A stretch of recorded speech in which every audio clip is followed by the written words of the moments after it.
أنا لست صوفيا أطوف بقبة أنا لست ممن يدخل القبر مسجدي ولست يهوديا ولست برافضي والرافضي في الأصل كالمتهودي أنا لست تكفيري ولست بخارجي يرى مؤمنا بالله مرتد ملحدي.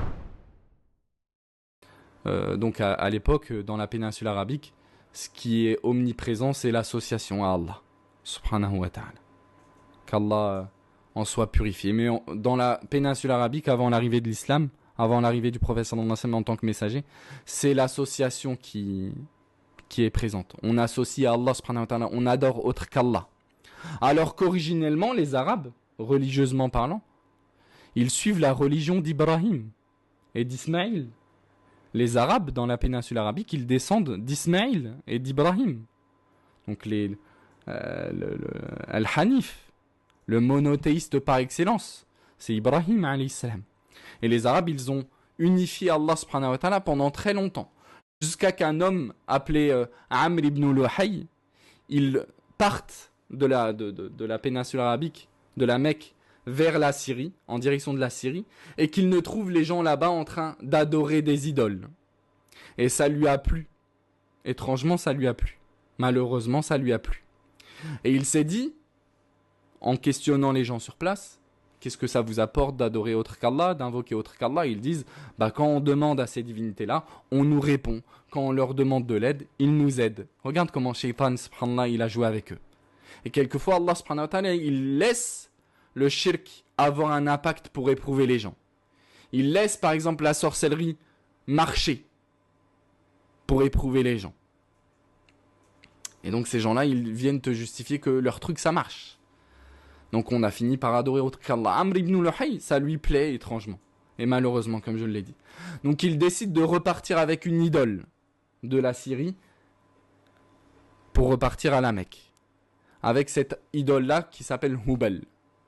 Hubal, il la placera en revenant à la Mecque dans la Kaaba. Et malheureusement, l'association, le shirk, se répandra dans la péninsule arabique par sa cause. Subhanallah, c'est pour dire l'impact quelquefois qu'un homme peut avoir, subhanallah, sur toute une communauté, sur toute une population. Imagine, subhanallah, qu'Allah nous en préserve, le péché de tout le shirk qu'il y a eu dans la péninsule arabique, c'est dans sa balance. Man da'a ila dalala kana alayhi min al-wizri mithlu awzari man tabi'ahu la yanqusu min awzarihim shay'an. Celui qui appelle à un égarement, il aura les péchés de tous ceux qui l'ont suivi sans leur enlever quoi que ce soit dans leur part du péché à eux. Wal'iyadhu billah, qu'Allah nous préserve. C'est pour dire, regarde l'impact d'un seul homme négativement. Et regarde l'impact d'un seul homme quelquefois positivement. Tu vois l'impact de tel, du prophète sallallahu alayhi wa sallam déjà dans la péninsule. Ça a changé de tout au tout. L'impact que quelquefois un imam peut avoir dans une région, ça change du tout au tout. L'innovation devient la sunna. Le péché devient l'obéissance. Mais là, en l'occurrence, c'était dans l'autre sens. Wal'iyadhu billah, qu'Allah nous en préserve. Il y a des gens aujourd'hui, c'est des imams de l'égarement. Que ce soit religieusement parlant, ils appellent à de l'égarement.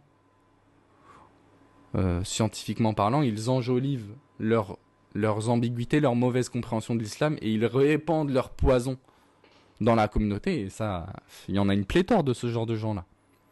C'est pas pour rien que le prophète sallallahu alayhi wa sallam, il a dit « Innama akhafu ala ummati al-a'immat al-mudillin » ce que je crains le plus pour ma communauté, c'est pas la pauvreté. C'est pas la fornication, même si dans d'autres hadiths il la craint. C'est les imams qui égareront. Les imams, ils les appellent imams parce qu'ils seront pris en tant qu'imams. Ils seront considérés imams par les gens. Mais ils égareront. Mais aussi, nombreux sont les gens aujourd'hui qui égarent en appelant à la perversion. أرجو النجاة ولن تسلك مسالكها إن السفينة لا تجري على اليبس لا تجري على اليبس لا تجري على اليبس أنا لست صوفيا أطوف بقبة